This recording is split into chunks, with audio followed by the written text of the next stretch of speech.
Welcome back to another Tale of the Tape. Today we are tackling the 101. Ashton Jeanty, running back of Boise State, 5'9", 211 pounds, born December 2nd, 2003. He will be 21.4 years old on NFL draft night. Some background information. We're not wasting any time here. Background information, a 4-star recruit from Frisco, Texas in 2022. He made his football debut, ironically, in Italy. He played his freshman year of high school in Naples, Italy, and embarrassed probably a lot of poor Luigi's, Giuseppe's, and Mario's trying to tackle him. And the EU was probably like, dude, take this kid back. He's absolutely embarrassing our citizens. So he went back and he finished his high school career in Frisco, Texas, eventually going to Boise State. Total freak show of a prospect. If you guys roster the 101, I'm sure you're well aware that Ashton Jeanty is projected to be said pick. Broke Bijan Robinson's 96.2 PFF rushing record, which Ashton Jeanty now holds with a 96.6, 215.1 elusive rating, the highest in 4 years, first in the country in that metric as well, of course. 5.25 yards after contact per attempt on over 370 carries. Again, first in the country. 41% missed tackles forced per attempt. Again, first in the country this year.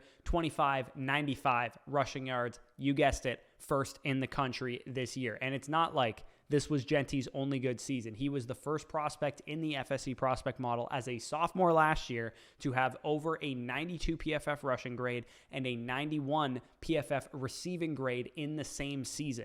Ashton Jeanty is the only one to do such feat. Over 90, Kareem Hunt did it, and Travis Etienne did it, but they were not 19-year-old true sophomores when they did it like Ashton Jeanty was in 2023. His receiving profile mainly is made up of his sophomore production. He had a 3.19 yards per route run, 48 targets as a true sophomore as well, which is elite production. This year wasn't as dominant as a receiver, but when you're getting 30 carries a game, you don't have much gas in the tank to be carrying the football that many times, in addition to catching the football as much as he did as a sophomore. When you stack him up in these charts, you can see just how absurd of a prospect he is. When you look at 2023 to 2025 running back classes in yards per team play and elusive rating, you can see it is Bijan and Jeanty all the way up in the top right corner there, and they are basically the best that stand out in that area. Now let's get into the tape. What does he do? Strengths, weaknesses, and of course, you guys can get version 2 of our draft guide now live. We dropped it yesterday. 65 plus prospects broken down in depth the way that I'm doing today.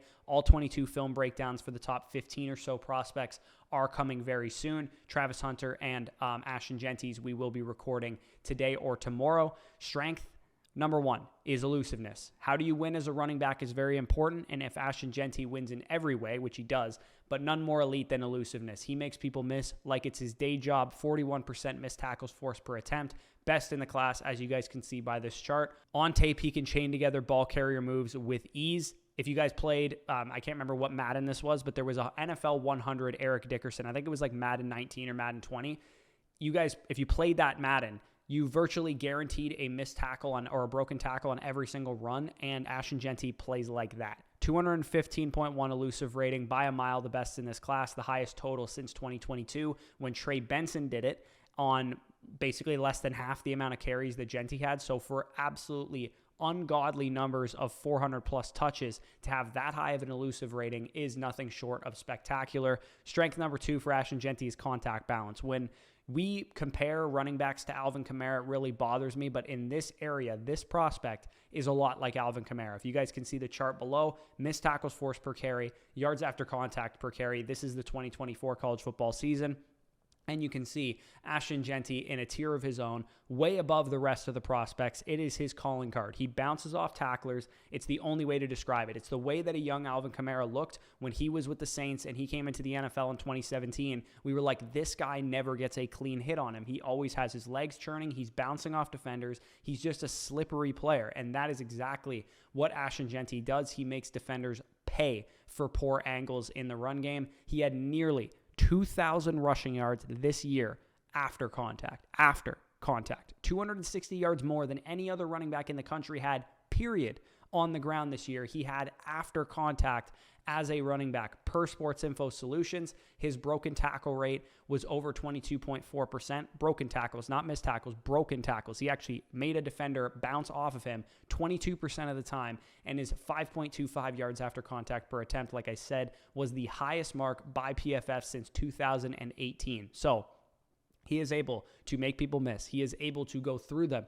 He can also catch the ball very, very well. Like I said, we didn't quite see this in 2024 because he was busy handling nearly 30 carries per game. But in 2023, he posted 48 targets, 578 through the air, 5 receiving touchdowns, 91.6 PFF receiving grade, first running back to record over a 90 PFF receiving grade since Jahmyr Gibbs did it back in the 2022 college football season. First prospect also to have a 90-plus receiving grade and rushing grade, like I said, since Travis Etienne and Kareem Hunt did it, and also the first prospect ever in the prospect model to go over 94 for his PFF rushing grade and 91 for his PFF receiving grade. On film, you watch him, he has soft hands. He transitions from receiver to runner very effortlessly, and that creativity shines even more than it did in his final season at Boise as a sophomore. When you watch his receiving tape as a sophomore, you really get an appreciation for what an NFL team could do with him in the passing game. I would throw this guy the ball 80 to 100 times per season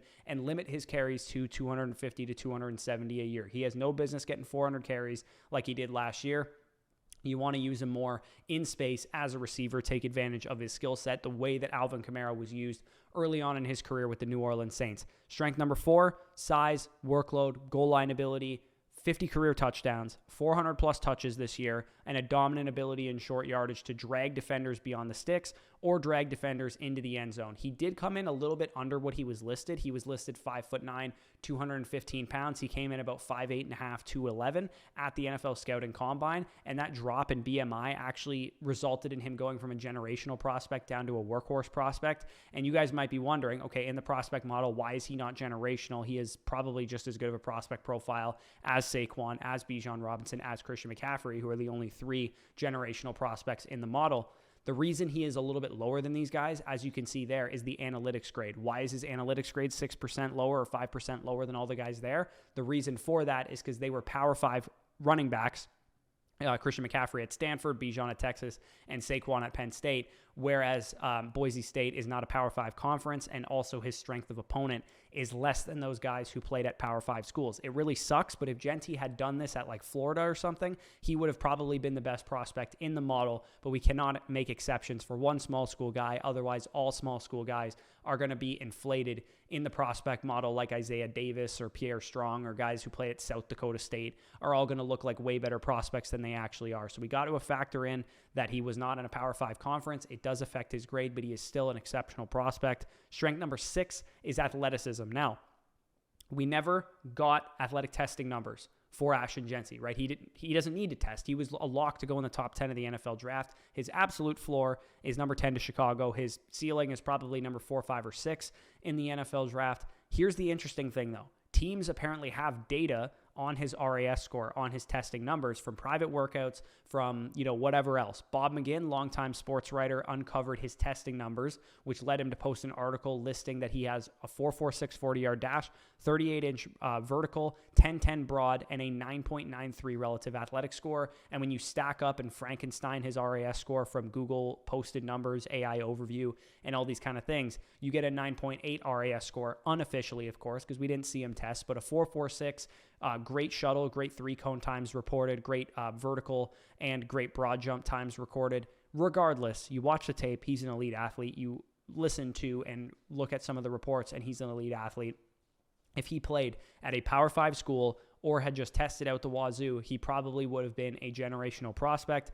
Strength number 7 is rushing instincts. Again, you can be this exceptional creative back who's good at a receiver and great athlete, but you got to be able to find the holes when they're there. He has excellent vision. He always follows his blocks. He sets up his blocks. He can anticipate as a runner. There's moments as a running back, especially when you're fast, where you want to be urgent and decisive, and that's great. He does that. There's also moments where you want to tempo down, be patient, find a hole, anticipate a hole going up, and opening up and hit a backside cut. And Jeanty masterfully shifts between those two skill sets as a running back, because with really fast guys, really explosive guys, sometimes it's full throttle, 0 to 100 all the time. And that's actually a lot like what Omarion Hampton does versus what Ashton Jeanty does. So he basically has everything you could possibly ask for. There's a reason he is the 101 in this class.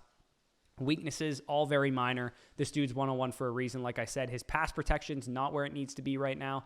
Pressure rate allowed of 28.7 is not great. It's the 6th worst running back in this class, and 46.6 PFF pass blocking grade is below average, as is his pass blocking efficiency of 95.2. So not super good, but on tape, he diagnoses well. The effort was there. He was just late a few times, and the technique could also use some work. But the good news is the framework is there for him to be a better pass protector at the next level. Other weaknesses, again, minor stuff for him. 9 fumbles the last 2 years on like 600 carries. And as I made reference to, he played at Boise State. So the level of competition is not quite at the level of some of the other running backs in this class, but College Football Reference did have them listed as a top 20 schedule. They made the college football playoffs, so they played some real opponents. And when you look at what he did to some of those opponents against the University of Oregon, he diced them up for 200 yards and 3 touchdowns. And against Penn State, they bottled him up for the most part, but 81 of his 99 rushing yards came after contact. He had absolutely nowhere to go. If you watch that game, it was all stop Jeanty and we win this game, which was a correct assumption by the Penn State Nittany Lions, and that's exactly what ended up happening. They were able to limit Jeanty, don't go for 300 yards, and we're going to win this game, and that's exactly what ended up happening there. So final grade for me on film was a 94.0, or a generational film grade, on par with the grade that I gave to Bijan Robinson just 2 years ago. And also, like I said, even though he's not a generational prospect in the prospect model because of the Power 5 or lack of Power 5 competition there, he is a generational prospect on tape, in my opinion. Comparisons, my comp is Alvin Kamara, and honestly, I think he's faster. I think he's more explosive than Alvin Kamara. Of course, unofficially, we don't have his official testing numbers, but Kamara was like a 4.5 guy, 7.5, 8 RAS score guy. I think Jeanty is just a slight bit more athletic than Kamara was coming out of Tennessee. NFL mock draft database has him pegged going 6th overall to the Las Vegas Raiders.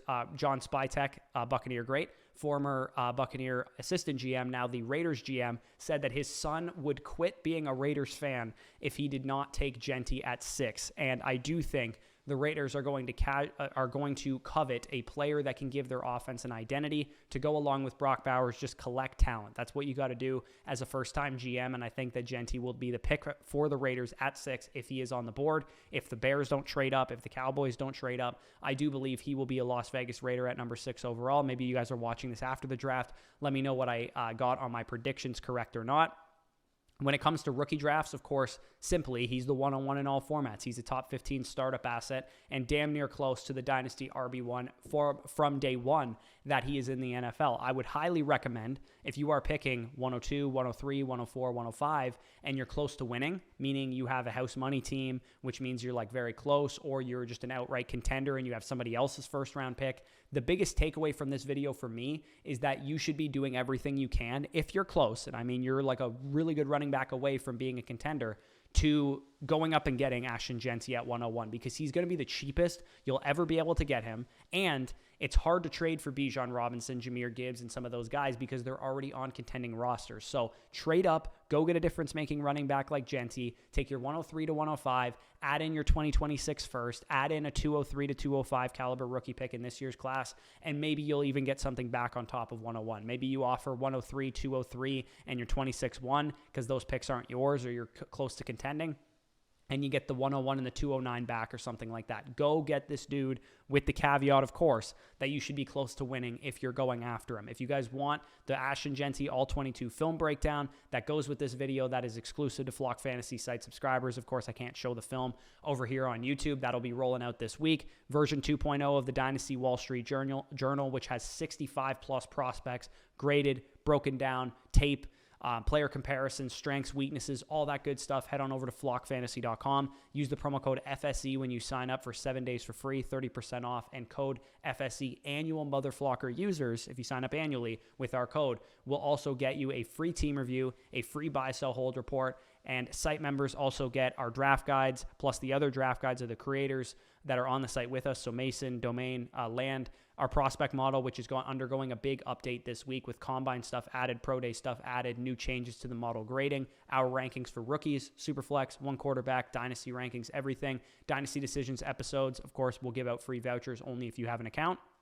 And you get discounts on team reviews, trades, etc. if you are a site subscriber and you enjoy some of the content and the personalized stuff that we have available over there. You can use our My Teams feature, load your team in, get an idea if you're rebuilding, contending, how our expert rankings or my personal rankings would rank your team. Use our trade calculator, trade finder, and tons of other features coming very soon. So link down below in the pinned comment if you want to sign up. Let me know what you think of Jeanty. Are you taking him one-on-one? How many leagues are you going to get him in? I have a couple one-on-ones, and I'm very excited about it. I'm actually trying to trade up for another one-on-one in a different league right now, so I'm excited about him. You guys should be as well. Again, we're going to have probably another 10, 12 prospects that we break down in tail-to-tape format. Let me know what you think. But with that being said, peace out. I'll talk to you soon.